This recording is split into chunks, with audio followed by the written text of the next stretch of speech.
I first started, I think when I was 17. That was my first experience dealing with so-called customers. When I was waiting for my exam results, my father made me um, set up my own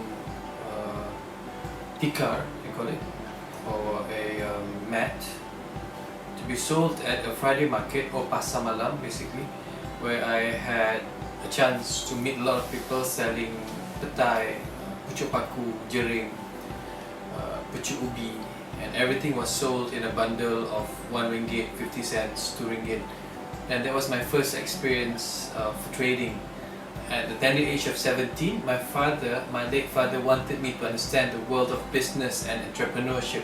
And I think at that age, I understood that it's not easy to actually make people have that trust of the product that you're trying to sell them, whether it's a service or a small product for that matter. And my strong interest on business evolved from just wanting to sell at a Friday market. I wanted to sell more things. And when I was growing even deeper into the interest of being an entrepreneur, I started selling my voice. I was a public speaker, I was a debater in school. So what happened was I went around and started selling my talent. I went into Asia Bagus, I wanted to sing. I went into doing MCs for events, and I get paid for 50 ringgit or 100 ringgit.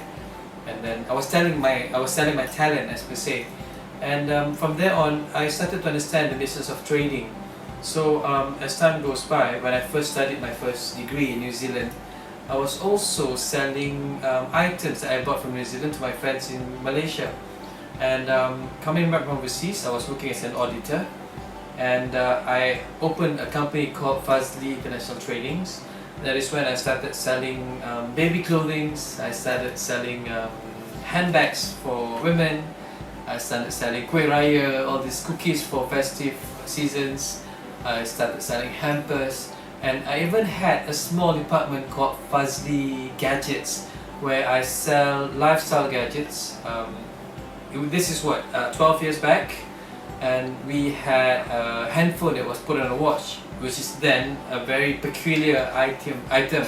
And I then sold items where people didn't think about, where I sold skirts, I sold blouse that was printed with Sarawakian design. And I think that started my interest into becoming an entrepreneur even more. So I was following my mom going around when she had her meetings with her girlfriends. I started selling jewellery. I bought jewellery in a particular shop for, say, 50 ringgit. I sell it for 100 ringgit, and if you want to discount, I sell it for 80 ringgit. So I still make money from it.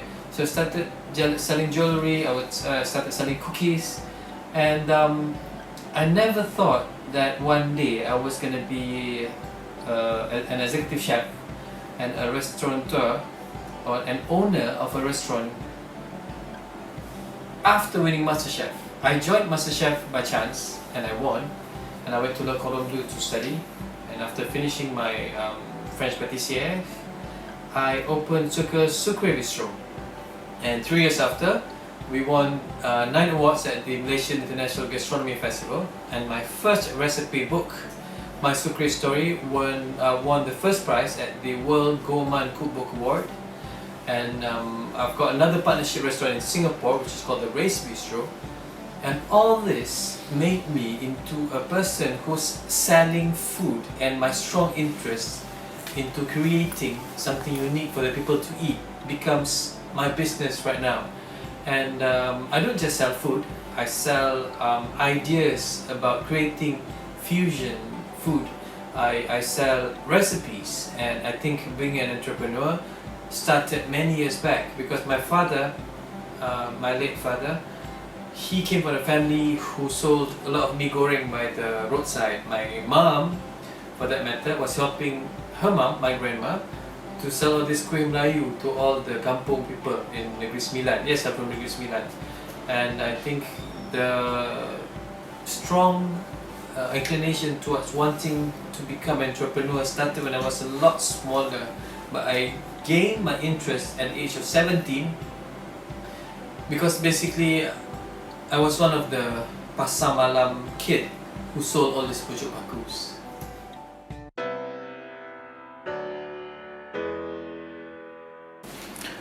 To make sure that I stay current in the food and also service business or industry as per se, I have to make sure that I maintain two things. First, I have to innovate whatever I create, and whatever I created in the past few months or few years, I have to renovate. So these two formula I think allows me to constantly evolve, and it's important for me to always introduce something new that's probably unheard of and something that people don't even think about when it comes to food.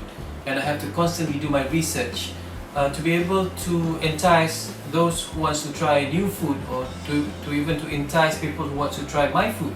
I have to knock into their taste buds just by intriguing whatever they have not come across. That's why when I started my pasta daging sala lemak celapi, it was unheard of. People say, what? Daging sala lemak celapi with pasta? It doesn't work. And when I had all my eclairs, daging salai, when I had my macarons rendang, so there's two worlds combined. The concept of rembau to Paris being put together is a new way to make people realize that a kampung food can also be married with French culinary technique for that matter. I think I have to innovate and renovate.